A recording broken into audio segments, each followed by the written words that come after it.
네, 미국 대선이 2달도 남지 않은 어제 민주당 후보인 카멀라 해리스 부통령과 공화당의 트럼프 전 대통령이 첫 TV 토론을 벌였죠. 두 후보의 지지율 박빙 속에 벌인 첫 토론이라 전 세계의 이목이 집중됐는데요.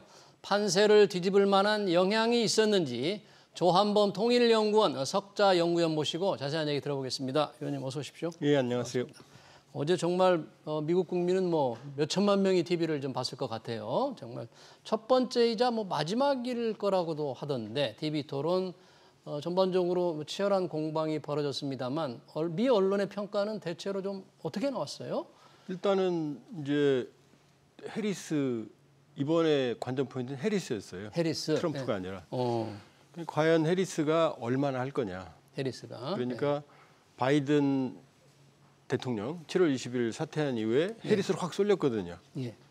그 이전에 한 3, 4% 뒤졌다가 해리스가 한 3, 4% 앞섰으니까 거의 7, 8%를 뒤집은 거거든요. 그 전에 해리스가 좀 바이든 대통령 때. 바이든 대통령 때. 사실은 보이지 않는 돌풍이었어요.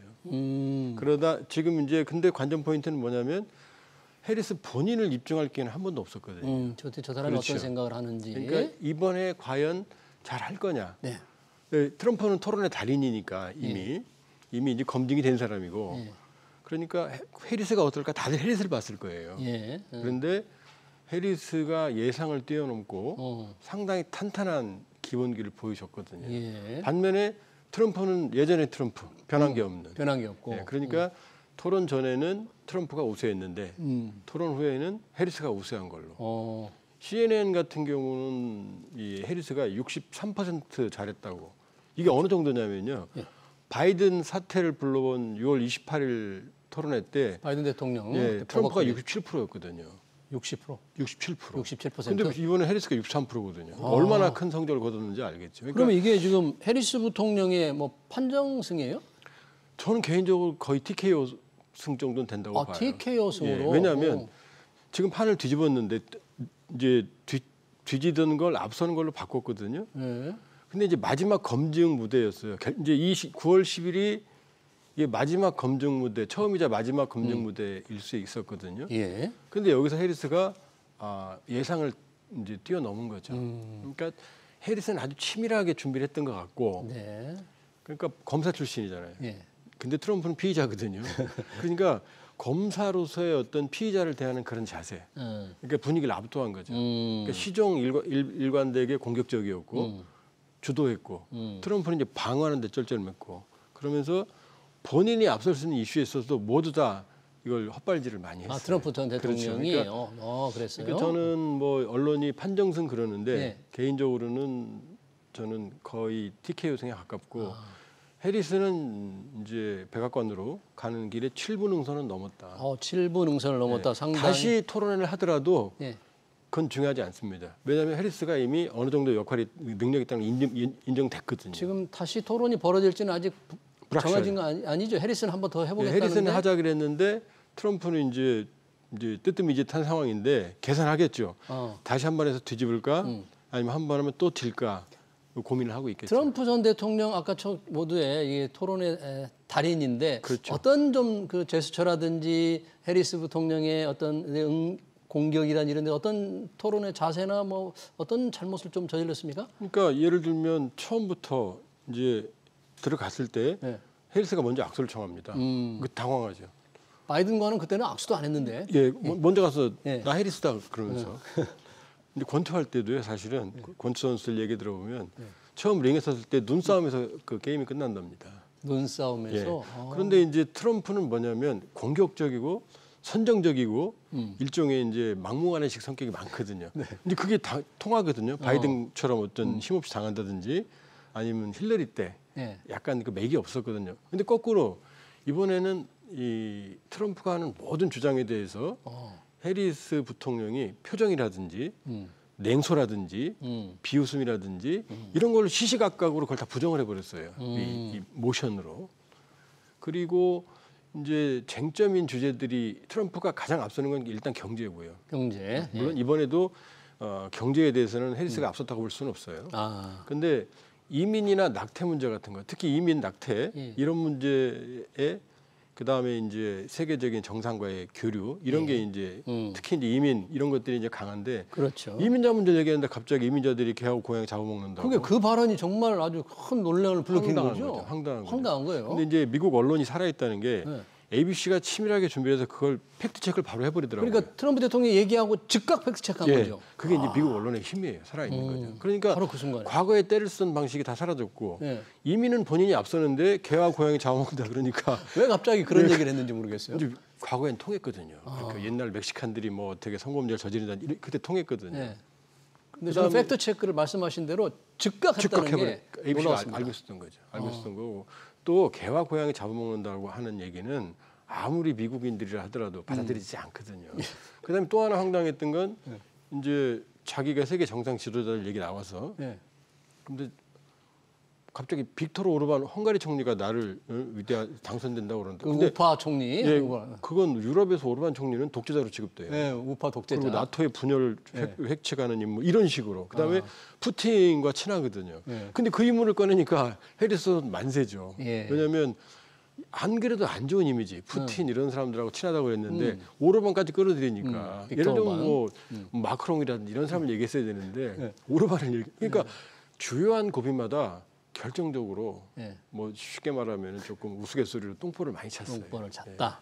그러니까 빅토르 오르반 헝가리 총리는 뭐 트럼프가 참 위대한 지도자다 이렇게 얘기를 했는데 그런 얘기를 다른 정상들한테 들은 얘기를 전했으면 좋은데 그렇죠. 우파 다른 지도자 정상은 그렇게 말 안 했죠. 그래요. 이런 토론을 어제 보니까 아까 말씀하신 대로 우리 연구위원님께서는 이제 TKO 승 정도로 해리스의 얘기를 했는데 역대 대통령 TV 토론에서 결정적으로 뭐 승부를 바꾸거나 참 큰 변곡점이 됐던 토론들이 좀 있습니까? 멀리 갈 것도 없습니다. 6월 28일입니다. 아 바이든. 바이든 대통령이 그 6월 28일 전까지만 해도 그 미국 대선 국면이 세 개로 나눠져요. 하나는 뭐냐면 바이든 6월 28일 전. 그 전까지는 바이든 대통령과 트럼프 전 대통령이 비슷했어요. 앞서 있어요. 근데 6월 28일 날 결정적으로 그 고령화, 무기력, 정말로 누가 봐도 참패인 게 나타났죠. 그렇죠. 그러니까 여기서 후보로 사퇴했잖아요. 그렇죠. 미국 역사에서 토론 끝나고 사퇴한 사례가 처음이거든요. 그다음 두 번째 이때부터가 트럼프의 시간입니다. 언제까지? 7월 18일까지. 7월 18일 전당대회거든요. 7월 13일 날 총격을 받잖아요. 그렇죠. 이걸로 이제 게임이 끝났다고 그랬잖아요. 트럼프더라고. 근데 7월 18일 날 그런데 7월 20일 날 바이든 대통령이 나 사퇴한다 그랬거든요. 그러니까 해리스로 갑자기 이제 판이 이게 이 두 번째 스테이지죠. 세 번째가 이제 해리스 시간. 7월 21일 이후는 해리스의 시간이었거든요. 근데 여기까지 오면서도 이게 바람일까 과연 해리스가 아니면 탄탄한 기반이 있을까 이건 계속 의문이었거든요. 근데 9월 11일 기점으로 바람이 아니다. 아니다. 탄탄한 리더십으로 이제 자질을 갖춘 사람이라는 게 증명이 됐기 때문에 이제 이게 이 전반적인 이제 3-4% 뒤지다가 3-4% 앞섰잖아요. 그게 이제 굳어지는 거죠. 이제 변수라고 하면 단기 경제 변수거든요. 단기 경제 변수. 근데 미국 경제가 뭐 단기적으로 급락하거나 그렇죠. 단기적으로 올라갈 수는 없거든요. 미국 경제 정말 거시경제 지표는 나쁘진 않아요. 비교적 뭐 괜찮다고. 근데 문제는 인플레거든요. 미국은 중산층의 소비가 결정을 하니까. 근데 인플레도 지금 잡혀가거든요. 뭐 이제 금리 소비자 물가도 지금 금리 인하는 거의 이제 기정사실이거든요. 그러면 상황이 나쁠 게 없죠. 뭐 외교 안보 우크라이나 뭐 이스라엘 북한 문제 미국 대선에서 외교 안보는 힘을 못 써요. 그렇죠. 국내 이슈가 훨씬 더 중요하죠. 거기다가 북한 문제는 한 번도 영향을 미쳐본 적이 없어요. 그러니까 뭐 북한이 대선 전에 핵실험을 한다 어쩐다 도발한다. 제가 김정일이라면 그렇게 안 하죠. 기다려. 미국 국민들은 뭐 그런 걸 뉴스로 듣지도 않을 없습니다. 거예요. 잘 모를 거예요. 그런데 그러면 자본시장에서 변화 우리가 늘 이제 어떤 토론이 끝나면 증시가 요동을 친다거나 막 그러잖아요. 증시나 이런 외환시장도 조금 어떻게 반응을 보였어요? 뭐 트럼프 트레이드는 초상집이죠. 트럼프 트레이드. 이제 트럼프 미디어만 해도 당장 어제 장중 18%까지 떨어졌다가 떨어졌다는 거죠. 13% 마이너스 13%로 갔고요. 지금 5분의 1 토막이에요. 출발점에서. 그다음에 만일에 트럼프 대통령이 낙선하면 주가가 1달러가 될 거라는 전망도 있어요. 트럼프. 그다음에 역시 이제 비트코인. 트럼프가 밀군 그런 건 약세죠.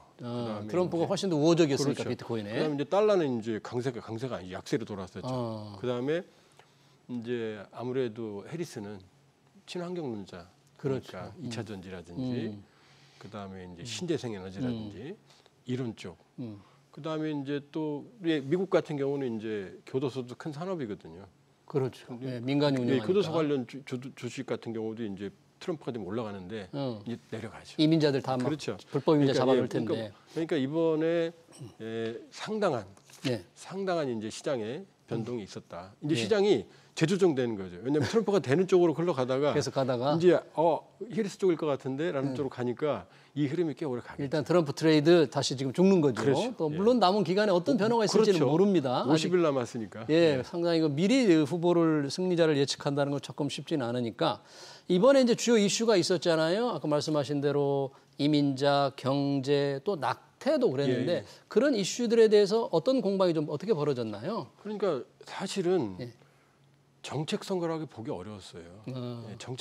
이 쟁점에 대한 서로 상대가 가지고 있는 정책적 대안들이 충돌한 게 아니고 그러니까 이제 일종의 인파이팅, 상대방의 약점을 물고 늘어지는 싸움. 그러니까 구체적인 얘기들이 별로 안 나왔어요. 그러니까는 이 쟁점을 가지고 판세가 아니고 쟁점에 대한 입장이 그렇죠. 서로 달라지는 게 아니라 아니고 토론을 주도하는 능력, 그다음에 토론하는 방식, 그다음에 이제 역시 해리스가 어떤지 이런 게 주도를 했어요. 그러니까 사실 말씀하신 낙태나 뭐 이민자 뭐 이런 문제들, 뭐 이스라엘 문제, 이스라엘 문제도 그 해리스가 되면 이스라엘이 2달 내에 없어질 거라고 그랬거든요. 그러니까 이게 말하는 게 어떻게 그런 얘기를 할 수 있을까 그러니까 싶게 시청자들이 근거도 없고 그다음에 이제 이 해리스를 공격하면서 마르크시스트 언제적 마르크시스트예요. 아버지가 마르크시스트 경제학자고 해리스 아버지가 이제 스탠포드 경제학 교수니까. 그다음에 해리스도 해리스 부통령도 마르크시스트라고. 그렇게 하니까 해리스 부통령이 참 어이없이 웃더라고요. 행복하죠. 그렇게 얘기했으니까. 그러니까 물론 제가 일방적으로 뭐 그럴 것 같지만 제 판단은 트럼프의 과거의 강점이 이번엔 최대의 약점으로 작용을 했다.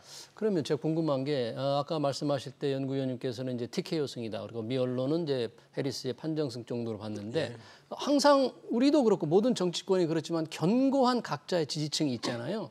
이번 토론이 그러면 대세를 근본적으로 좀 바꿀까? 그런가요? 그러니까 바이든이 그렇게 참패했는데도 33%가 나왔거든요. 이번에도 37% 이게 집토끼들이거든요. 한 80% 정도는 후보자 안 바꾼다 이렇게 나왔어요. 근데 이게 중요한 게 아닙니다. 미국도 5%가 결정하거든요. 중간에 있는. 요 사람들이 이제 마음을 정했겠죠. 당장 테일러 스위프트가 그래요. 보고 있다가 이제 말을 잘하더만요, 그 사람이. 나는 차분히 정책을 봤다. 그래서 그걸 보고 판단했다. 그러니까 이제 설득력이 있는 거죠. 그 정도니까 테일러 스위프트 2억 8천만이랍니다. 팔로워가. 미국 문화 대통령이 아니고 세계 문화 대통령이 해리스를 지지할 정도니까 중간층도 움직인다고 봐야죠. 그러네요. 테일러 스위프트의 지지를 얻어낸 것이 TV 토론의 가장 큰 성과라고도 할 수 있을 텐데 그러면 해리스나 트럼프나 지금 박빙의 승부니까 만약에 승리를 하려면 왜 스윙 보트에서 꼭 경합되는 줄을 이겨야 되잖아요. 어디가 지금 포인트입니까? 미국 50개 주지만 다 의미 없고요. 플로리다는 뭐 하늘이 무너져도 민주당이 되는 데고 텍사스는 하늘이 무너져도 공화당이거든요. 그러니까 소위 러스트벨트라는 북부에 미시간, 위스콘신, 펜실베니아.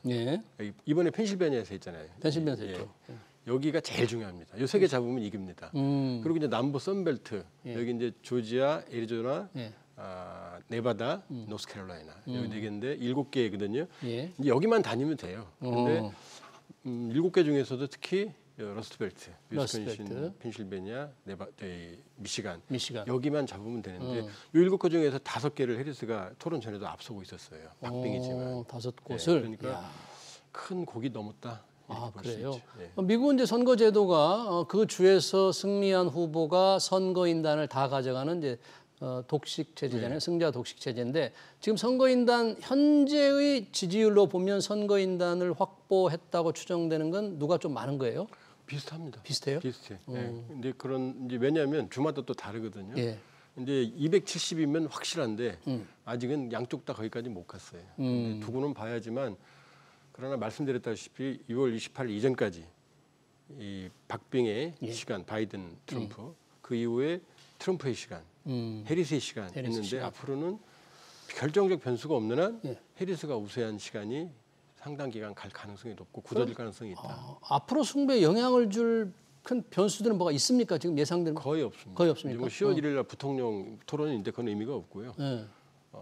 결정적인 실수만 안 하면 되는데 근데 지금 결정적인 실수를 할 수 있는 사안들이 별로 없거든요. 그러니까 트럼프가 뒤집는 거는 쉬운 일이 아니다. 트럼프가 뒤집는 거는 어제 TV 토론에서 우리 국내 시청자들은 나름 이 북한 문제에 대해서 좀 관심을 가지고 지켜봤어요. 또 왜냐하면 이제 한미 관계가 혹시 어떻게 바뀔까 이런 것도 생각했기 때문에 북한에 대해서는 별다른 얘기가 안 나왔죠? 러브레터 하나 나왔습니다. 연애편지 하나? 김정은과 러브레터. 그것도 이제 비꼬는 거죠, 해리스가. 독재자 러브레터를 가진다. 예. 그러니까 그 독재자 카르텔 속에 트럼프를 집어넣는데 예. 해리스가 성공했고 네. 거기에 딱 한 번 나왔습니다. 그러니까 별 큰 이슈가 아니었네요. 예, 우리 한반도는 유감스럽지만 미국 대선에 거의 영향을 못 미칩니다. 지금 이게 민주당 정권에서 만약에 트럼프 전 대통령이 재선에 성공하면 이제 공화당 정권으로 바뀐다면 우리 정부가 지금 한미 굳센 동맹 관계를 강조해 왔는데 또 북한 핵 문제라든지 이런 게 혹시 어떻게 바뀔까요? 만약에 트럼프가 이긴다면. 한미 동맹이라는 근간은 안 들리겠죠. 안 흔들리겠죠. 그러나 여러 가지 뭐 방위비 압박이라든지 아니면 미국 아메리카 포스트의 그 미국 고립주의적 경향 이런 것들 아무래도 바이든 민주당 정부보다는 동맹의 어떤 정도가 기반은 그대로 있지만 좀 약화되겠죠. 네. 알겠습니다. 미국 대통령 후보들의 첫 TV 토론 결과 얘기 잘 들었습니다. 지금까지 조한범 통일연구원 석좌 연구위원이었습니다. 위원님 고맙습니다.